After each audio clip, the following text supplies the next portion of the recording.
సాధారణంగా ఒక గవర్నమెంట్ హాస్పిటల్‌కి సూపరింటెండెంట్ ఎవరుంటారు? ఆయన డాక్టర్ గారే అయ్యుంటారు.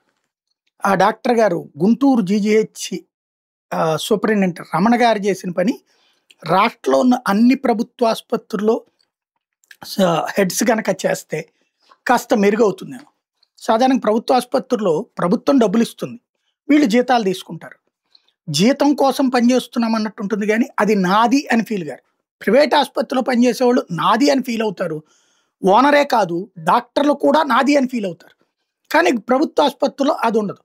దాంతో వచ్చినటువంటి పేదలు అట్లాగా వాళ్ళకి సరైన వసతి ఉండదు, పట్టించుకునే వాళ్ళు ఉండరు, సమాధానం చెప్పేవాళ్ళు ఉండరు, నిర్లక్ష్యంగా ఉంటుంది. ఇదే బాధ. కోట్లకు కోట్లు ఖర్చవుతున్నాయి. అలాగే ప్రజలు నమ్ముతున్నారు ఆసుపత్రిని. కానీ సేవలలో లోపం వస్తుంటుంది. దీన్ని చూడటానికి గాను స్వయంగా వృద్ధుడి వేషం వేసుకుని ఒక సహాయకురాలిని వెంటబెట్టుకుని రాత్రంతా హాస్పిటల్‌లో తిరిగి అక్కడ అసాంఘిక శక్తులు కూడా వచ్చి పడుకుంటా ఉంటారు. గంజాయి తాగినోళ్ళు, లేకపోతే వేరే వాళ్ళు. పేషెంట్ల బంధువులు కాకుండా బయటోళ్ళు కూడా వచ్చి పడుకుంటా ఉంటుంటారు. లేదా అక్కడ చితక చెత్త పనులు చేస్తుంటారు. అవన్నీ చెక్ చేశారన్నమాట. నిన్న ఆయన చేసినప్పుడైతే ఏమీ దొరకలేదు. బట్ ఆయన అలా తిరిగాడని తెలిసినప్పుడు కొన్ని రోజుల పాటు కంట్రోల్ ఉంటుంది. డాక్టర్లందరూ అట్లా తిరుగుతారు, యాక్షన్ తీసుకుంటారన్నప్పుడు కంట్రోల్ ఉంటుంది. అది చూసుకోవడం బెటర్.